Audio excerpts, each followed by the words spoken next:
Microphone check 2 1 2. Ladies and gentlemen, it's the Bearded Man podcast with your favorite, the world's favorite bearded man, Bobby. We're back today for episode 14 of the podcast.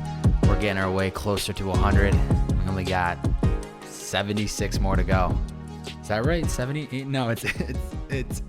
Oh my God, my math is terrible. This is why I wasn't a math major in college. I was just terrible. I was terrible at writing. Terrible at math. I was actually writing, wrote a newsletter, by the way, ladies and gentlemen. I should have wrote that as a very important update, but you boys got a newsletter now. So if you guys and gals are interested, I think it's going to become weekly every Monday morning, try to give you guys some bearded wisdom. But if you head to www.itsthebeardedman.com and you scroll, you will see Bearded Wisdom Newsletter every week, directly to your inbox. What else could you ask for? And that's one of the few steps that I'm taking in trying to get myself back into creating and start just sharing and posting. And so I figure, why not try a newsletter? I've seen the benefits of it, receiving it on the end versus the one creating it. So I just found the first one today, and as I was writing it, I don't remember where this train of thought was going. So yeah, we're going to skip it. Anyway, it's the Bearded Man newsletter. If you want to sign up, go to itsthebeardedman.com, sign up. Oh, that's where I was going. Haha. We're retracing our steps. When I was writing the newsletter, the first one came out today. And I was pretty much just stating how I'm starting this newsletter. I don't know where it's going. It's going to be fun. Haha. Let's just see where it goes. And it's so interesting to me because I'm somebody that I believe in high school I got a 1350 on the SATs, which is including math. And I don't know if they've changed the SAT scoring in the last couple of years, but that's terrible. Like a 1350 was not great. I think that was on a 2400 scale or 2100. I don't remember. It was literally graduated in 2012, so we're approaching 8 years, almost a decade. So it's a long time ago, but I did terrible on my SATs. Was never the greatest writer. And somehow now I'm writing blogs and I'm writing a newsletter. And I think there's going to be a shift in education moving forward where it's going to change because of the access that we have with the internet. And I'm very curious to see what the education system looks like in the next 10, 15 years, because it's going to completely change. Because on paper, I shouldn't have graduated from the college that I went to, but I somehow found a way to get in because it's all about work ethic. It's about having grit and all that jazz. So I found a way to get through it. But yeah, it's the Bearded Man newsletter called Bearded Wisdom, weekly, Monday morning to your inbox. Sign up. It's thebeardedman.com. Scroll down. Put your name. Put your last name. No spam, no BS allowed. I promise. Today, so it's Monday, 6:28 p.m., as I like to give you guys and gals context of when these are being recorded. I think this won't drop till either Wednesday or Thursday, so I hope you're halfway through your week and having a good old week. But today, I released the first episode on the new podcast, It's the Bearded Man, with a guest, with none other than Dylan Reese, the man, the myth, the legend himself, one of my homies that I grew up with. And so that was a good first step forward for me, in the sense of just trying to figure out what this podcast is going to look like. It's going to have two different shows. It's going to have solo content, which you're hearing right now, which I think is the best content in the world, but that's just my bearded opinion. And then there's also going to be guest content where it's very much more open flow, free conversation. And so I'm just going to start it and see where I end up and just keep going and try to grow this thing to something dope and not really have a game plan, but just kind of enjoying the process of trying to figure it out. And I think the biggest shift from Purpose in the Youth to this podcast, which I'm sure you guys and gals can already tell, it's very less structured, which I'm enjoying, and it's allowing me to just kind of rant and just go with the flow. Whereas Purpose in the Youth was much more storytelling, which I loved and I honed in on and I learned the craft. But I think there is some beauty to connecting with people and not having a full script of like the things you want to talk about, and kind of just letting the conversation go where it goes. And, I'll always make sure to prepare and have questions and topics that I want to discuss with the guests. But at the same time, I just want to be able to go wherever it takes us and not worried about fitting a storyline from A to B within that hour or 2 hours that I'm with them. And yeah, I'm just excited. I'm just excited for this next chapter of just trying to figure it out. And I feel like I'm just taking all the lessons that I learned from the first podcast and just incorporating to this. Like, best example I can think of is when I first started Purpose in the Youth, it was only audio.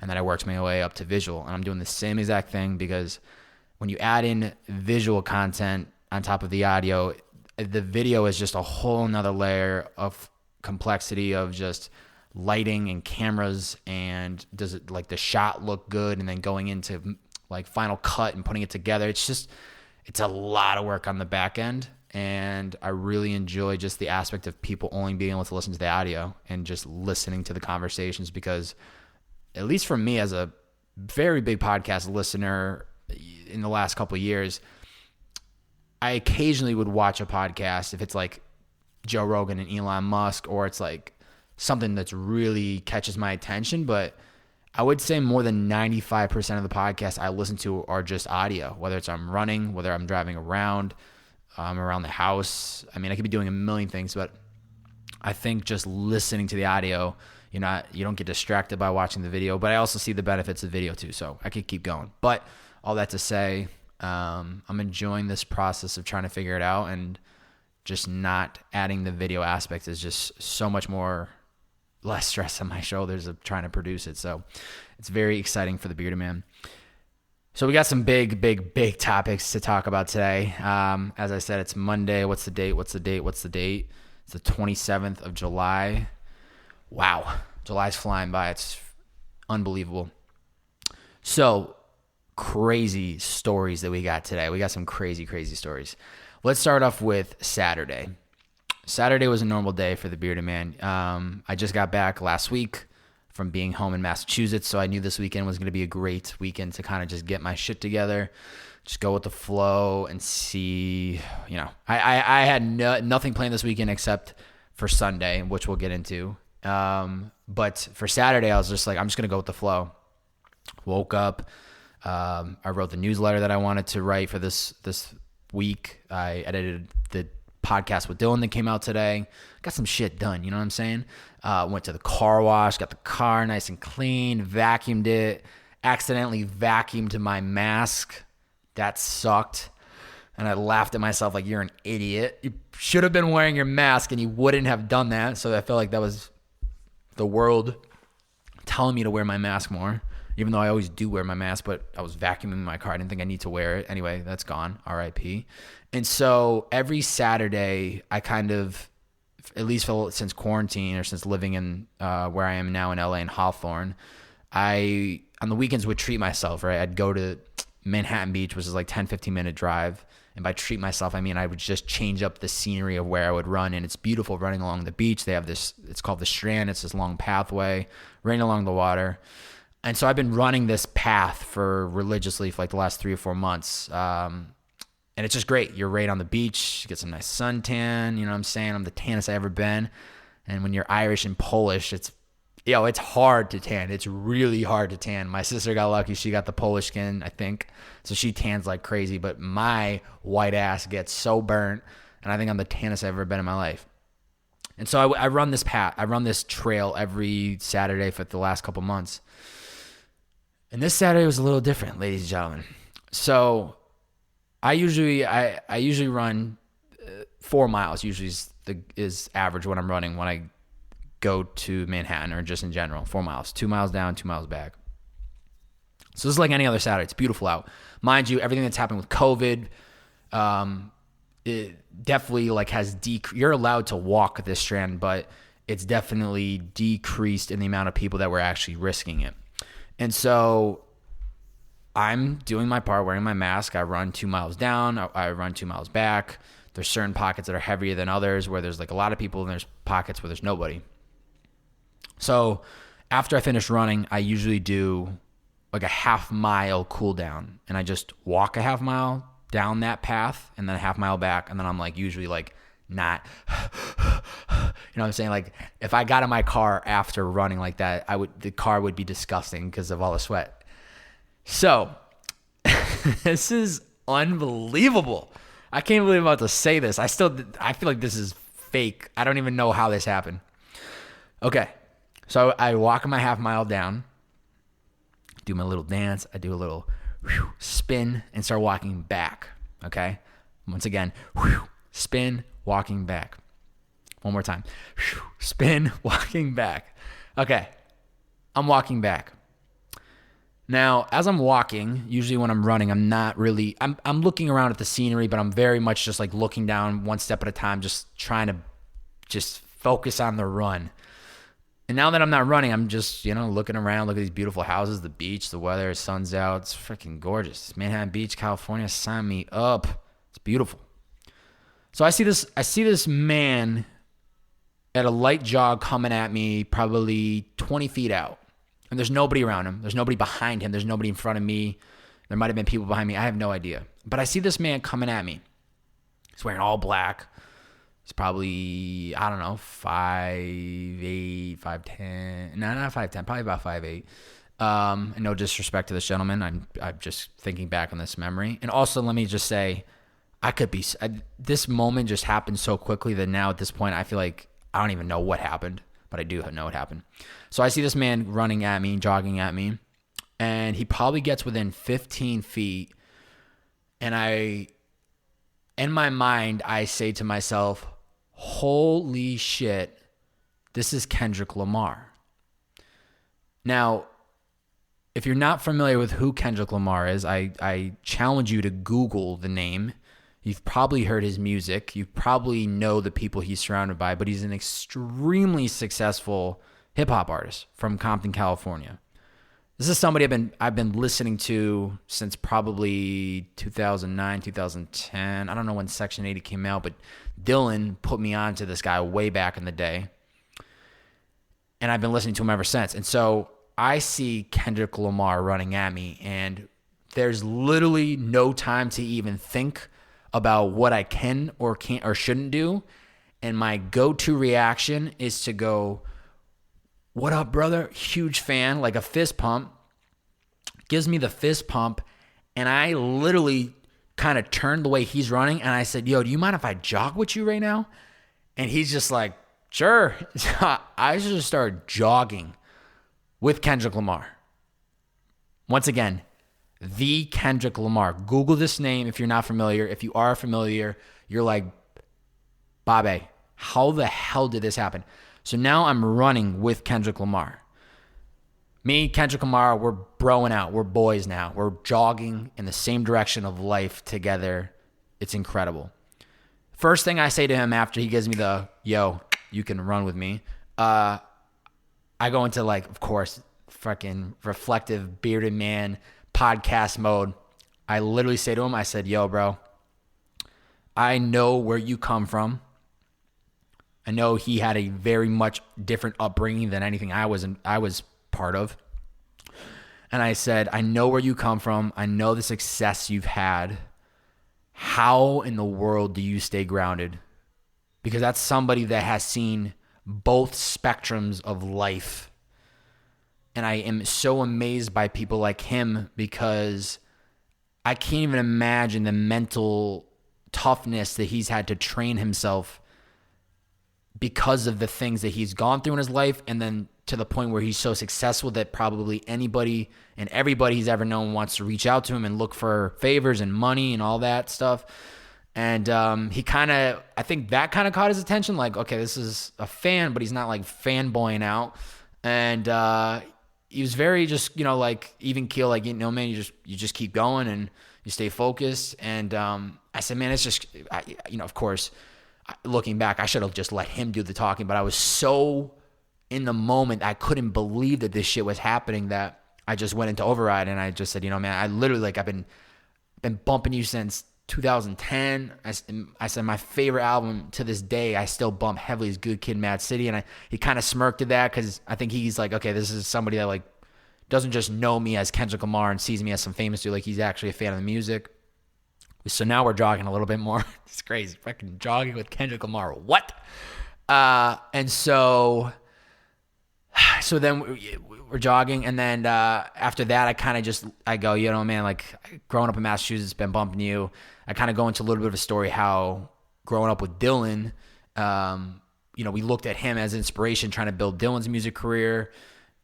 And it's also great timing that Dylan was on the podcast before this happened. I had the podcast with Dylan on Friday, and then I'm freaking boys with Kendrick on Saturday. Now I'm talking about it, and it just all goes together.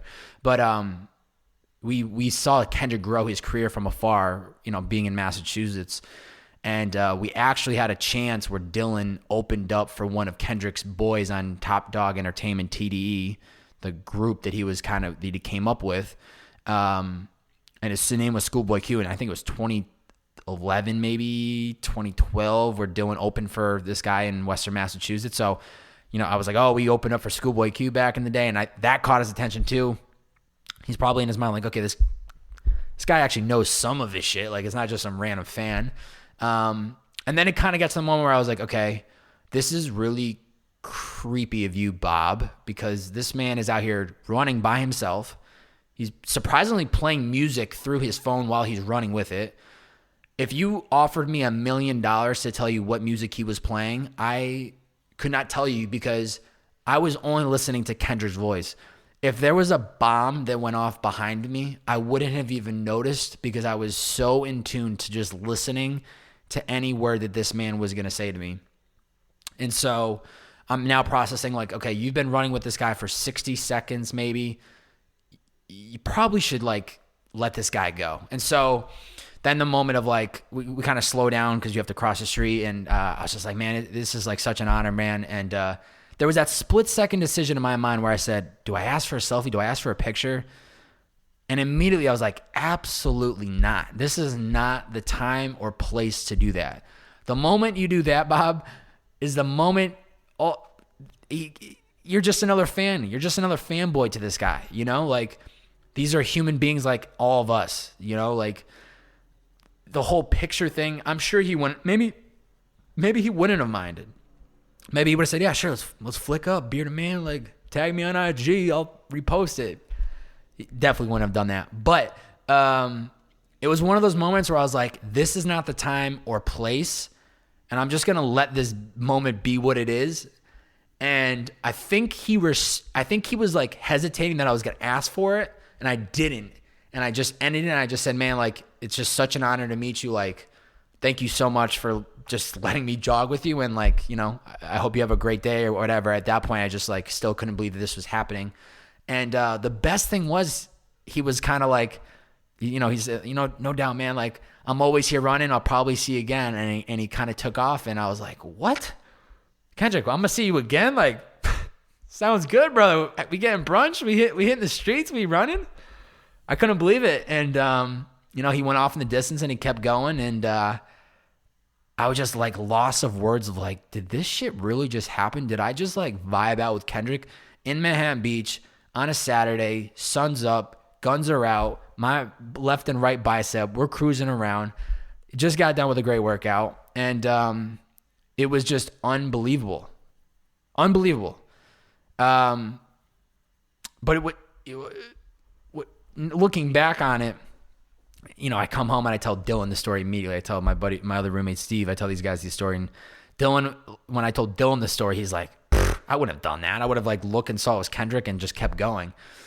And I think that's a great example. And I'm not tooting my own horn. That's not who I am. But that's a great example of like when an opportunity is there, rise to the occasion, shoot your shot. Like, there was nothing that was going to there was no intention in doing that to Kendrick, saying hello, like having a conversation with him.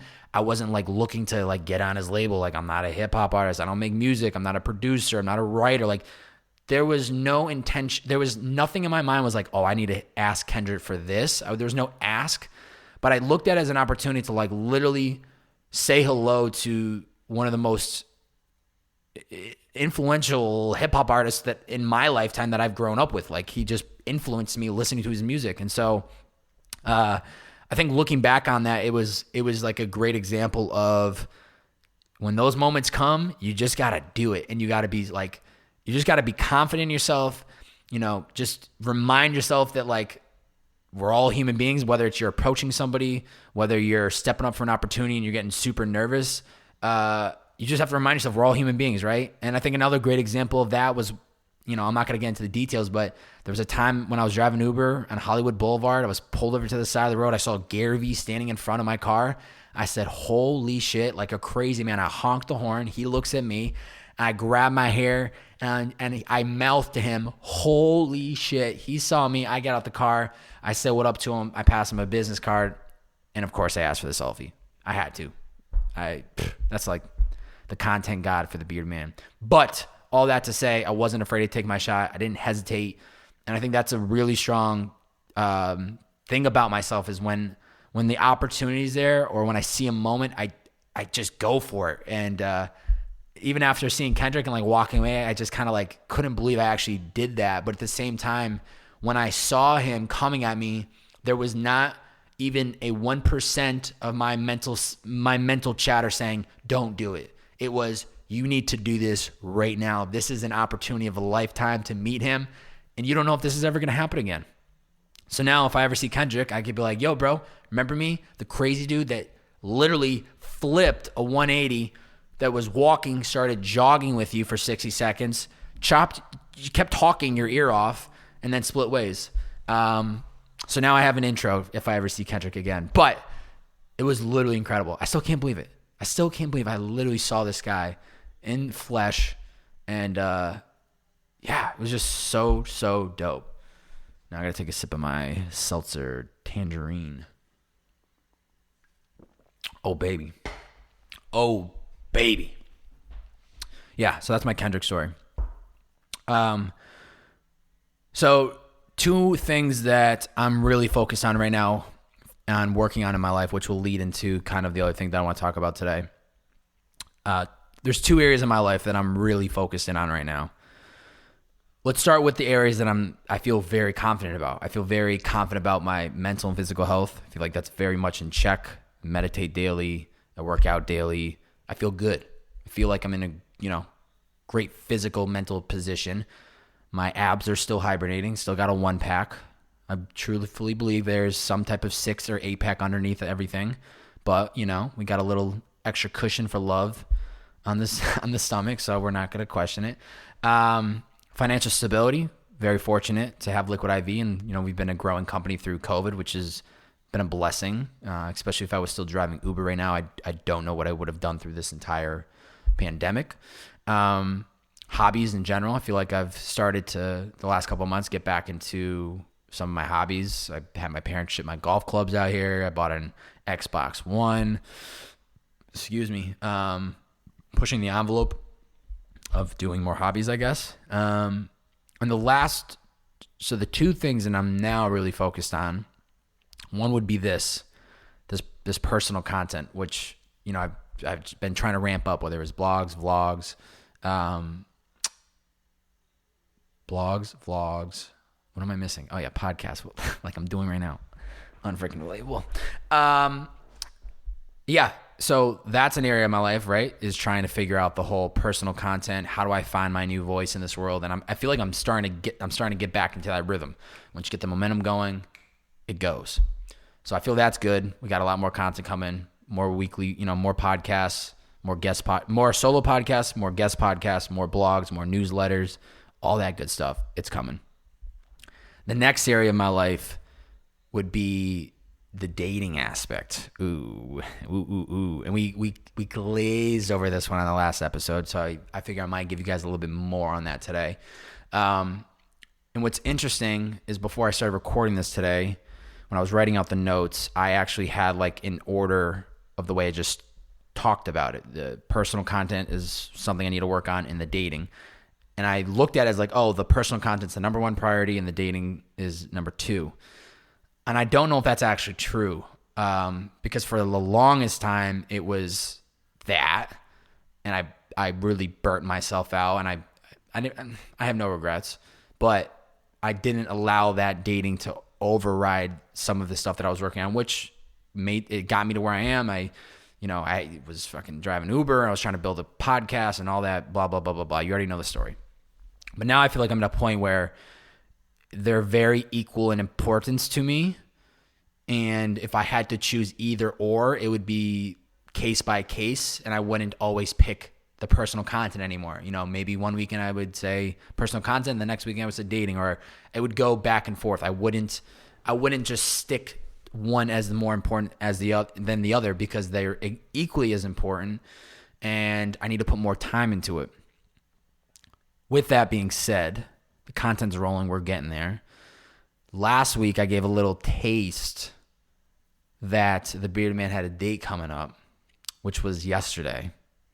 And we're not going to go into the nitty-gritty details, because if there's ever a chance that this beautiful gal listens to it, she might wring my neck for going into the details. She wouldn't. But it was a very important day for me, because more so when I was thinking about it, and I even told this girl yesterday, I literally hadn't been on like a true date. They're like, oh, let's go on a date. Oh, we're both here with the intention of a date. I hadn't been on a true date in, honest to God, 3 years. And that blew her mind, and it probably blows people's mind that are listening, like, yo, you ain't got no game. Why aren't you asking, like, what have you been doing for 3 years?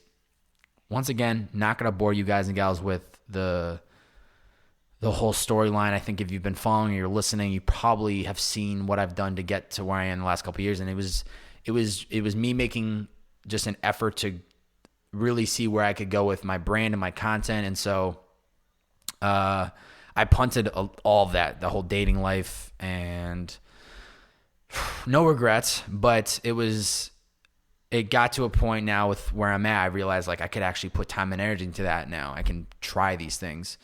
And wow, what an incredible day. I had a feeling it was going to go the way it did. Now, I didn't know it was going to go exactly the way it did, but I had a feeling it was going to go really well, because I got introed to this girl from a mutual friend.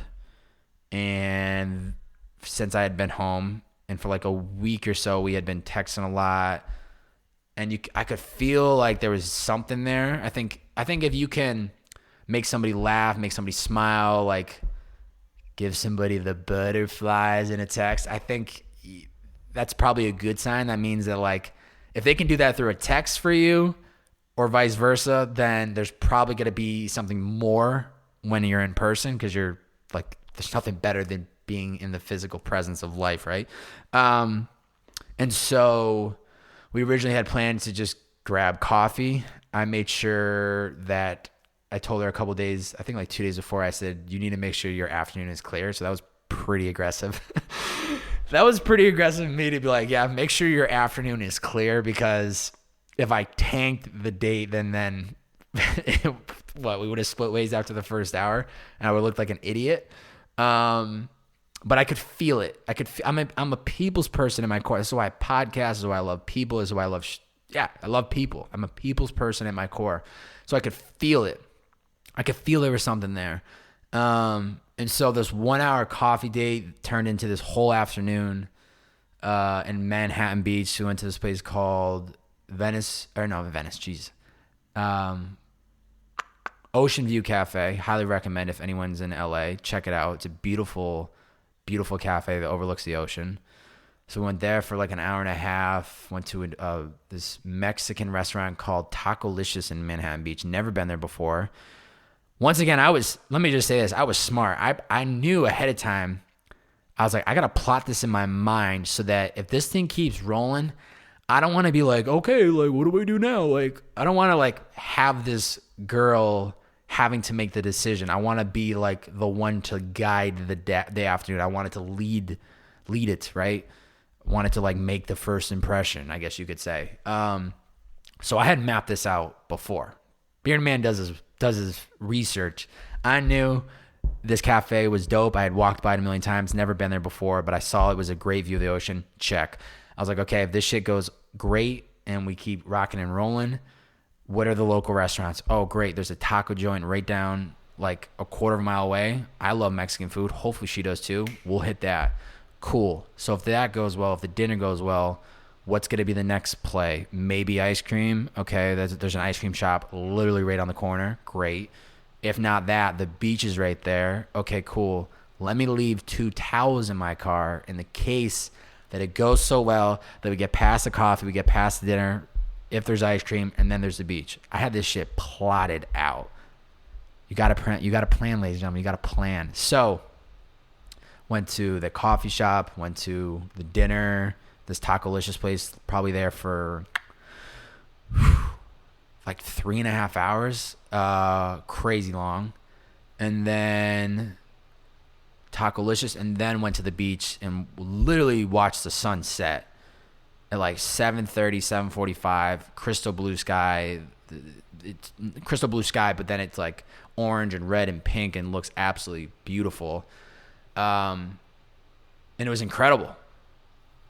It was like a pinch me moment because it was it was literally like the most beautiful Sunday afternoon I could have ever asked for. Mind you, first date in 3 years, goes 7+ hours long, feels like it went by in a blink of an eye. That's probably because we just connected so well. And so when you're meeting somebody for the first time, I'm such a people's person. This person was such a people's person. It's like literally just question for question, back and forth, and very authentic, like diving deep. And it was beautiful. Like, I'm not going to get into like a lot of my, it's beautiful. I don't even know what to say. I'm fucking lost for words. But it like gave me confidence. I have confidence, but it gave me hope because it's been just so long since I've connected with somebody at that level. Or like, when I say feelings, I'm not saying like, oh, I need to like date her, or like she's the one that I'm gonna marry. Like there's just like there's like an energy when you can connect with somebody on a deeper level where, you know, attractiveness and looks of somebody's always going to be the thing that kind of like interests you or pulls you in, but it's the personality is what's going to keep you around forever. Because if you can't vibe with somebody, if you can't like talk about similar things, I'm not the relationship expert. Like, haven't dated since high school, so take this with a grain of salt. Let me just say that. But I would imagine that if you want a relationship to work, it's got to work on that deeper level. It's got to work where you guys can be open. You talk about music, maybe same food tastes or preferences. I don't know. It's like there's just so many things that factor into like a long-term relationship. Anywho, I guess all I'm trying to say is it was just something that I needed for me. Wherever this thing does go, now mind you, I'm pretty sure I have it confirmed for the date number 2 this Friday. Pretty sure, because I asked her before we dipped, and she was down. But you know, we're gonna make sure that that's locked in. I'm gonna send that Google Cal invite, get that shit locked in by tomorrow night, so I can start plotting for Friday. But wherever it does go, it's wherever, right? Like I've learned a thing of, you know, I've been around the block two or three times. I'm 26 years young. I've seen not a lot of things, but I've seen relationships. I've been part of, you know, some type of intimate relationships in my past. But one thing I've learned is like, you just got to like flow with life. And so wherever it takes us, it's going to be beautiful. If it's whatever it is, it's just no matter. That's just it's like something I've drilled into my mind. It's like you can only control certain things in your life, and if you can't control it, why not just flow with it? Like, see where it takes you. Like, don't get so worried about labels and like just chill. Like, enjoy life. Like, if you like something or someone, like put time and energy into that. And if you don't, then try something else. Like, don't be afraid to be vulnerable. Don't be afraid to share how you're feeling. Don't be afraid to like step up to the plate and shoot that shot and hit that person up for a date. Or like, before this happened, before this girl connected me, I've been shooting my shot all quarantine. Shot down. Just no interest. Like, meeting some girls at parties or like something that's like super low key during this Q life. And just like the connection wasn't there. And so it can for sure, let me tell you, as a single male, and I'm sure there's single males listening, or maybe even single females, it is very intimidating, or it's like very, it's not like a deal breaker when somebody shoots you down, or like you're trying to like vibe with them and they're just not feeling it back. But you got to just look at it as like, a check off the like checklist. Like you tried, cool, move on to the next. You try again, cool, move on to the next. Like I've shot a lot of shots and they've missed, like air balls to the right of the rim, to the left, straight over the hoop. Like I've missed a lot of shots, but I just keep shooting because I know that I have nothing to lose. I have literally nothing to lose, and that's why I continue to shoot. So when you finally get that connection, when I feel like I fucking hit a swish yesterday, like deep three, crowd erupts, big time shot by the bearded man, which happened rarely back in the day, maybe even once in my career. It feels good. So wherever it's going to take us, I have no idea, but I'm just going with the flow. And there was one moment I'm not going to go into I'm not going to go into the details because you guys don't need to know the details. But there was a moment towards the end of the night. Mind you, I had told her everything, like the whole hadn't dated in 3 years, like how I got into podcasting and Uber, my childhood. I mean, we went through the works, both sides. It was like deep. But it was a really beautiful moment towards the end when we were sitting on the beach. We saw the sunset. And what I said to her was that it's crazy to me because, and this is kind of what I wanted a takeaway from this aspect of the podcast. It was the Kendrick story I wanted to share and hopefully have a takeaway, just go for, shoot your shot and go for things. But the takeaway that I want from all this is that I've been telling myself, and I've tried hinting it through social media without being a weirdo and be like, hey guys, I'm single and I'm ready to mingle. Like, hit me up. Like, I'm single. Somebody like want to date? Like, somebody want to go out? I've been slowly and patiently for the last couple of months telling the world I'm ready for something, or for more so someone. I'm ready to try something. Once again, not saying like a girlfriend, a relationship, but I'm ready to like invest in somebody that like brings happiness to me, that I bring happiness to them. There's like an energy. It's like cool. Like I've been telling myself this, and I've been trying to subtly hint it to the world since probably like March, just very subtly, more aggressively in the last probably 5 to 6 weeks. And sitting on the beach, watching the sunset with this beautiful girl next to me. And I literally was like, I told her, I was like, it's just like, there's something about when you tell the world what you want and you're patient about it and you're not aggressive and you're not overstepping your boundaries, the world will deliver that thing to you, that goal, that person, that whatever it is that you're visioning at the right time when it's supposed to happen. I talked about this on the last podcast, but literally when I had gone home last in October, I came back from that trip, told the world that I don't want to drive Uber anymore, and then I ended up starting to work for Liquid IV within 30 days. I've been hinting that I want to like test the dating in LA, which is, my God, is that scary to think about, because it's just like, if you live in LA, nobody has a good thing to say about the dating life.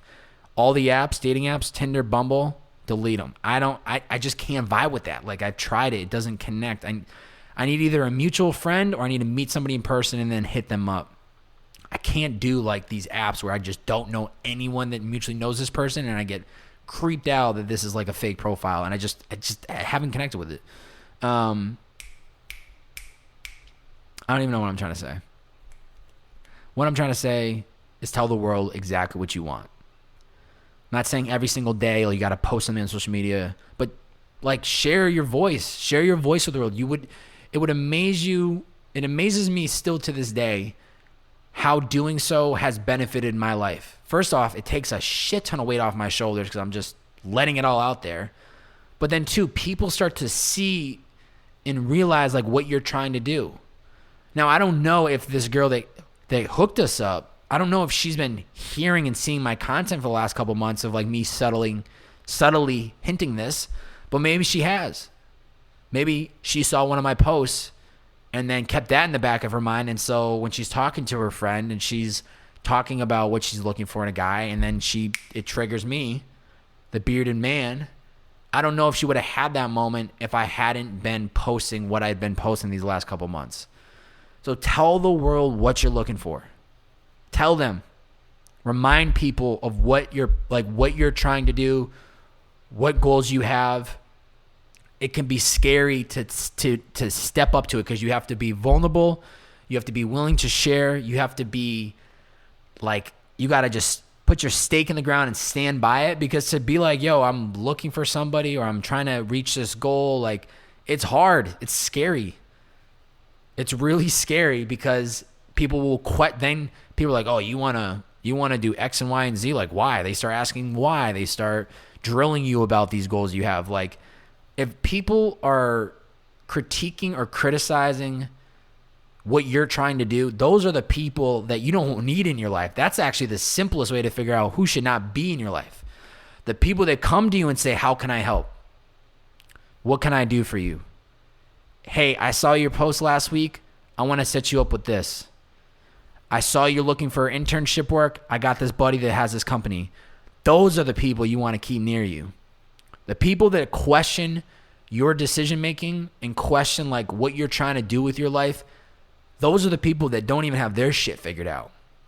And so because they don't have their shit figured out, they don't want you to have your shit figured out. So what do? Instead of spending their time figuring out what they need to do, they want to drill you about what you shouldn't do.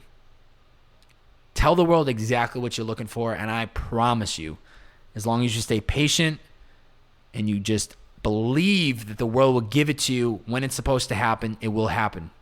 I was not ready for this moment a year ago. I was still trying to figure my shit out. I was still podcasting. I was still driving Uber. I was too nervous to take a risk because I knew I had too much on the line. I knew I had too much on the line to lose at the time. Now looking back, hindsight's 2020. Very easy for me to go.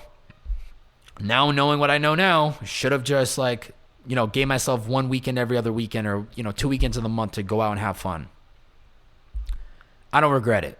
Would I go back and change it? I wouldn't, because I wouldn't be where I'm at today. So there's no regrets. But tell the world what you're looking for, and I promise you it will give it to you when the time is right, ladies and gentlemen.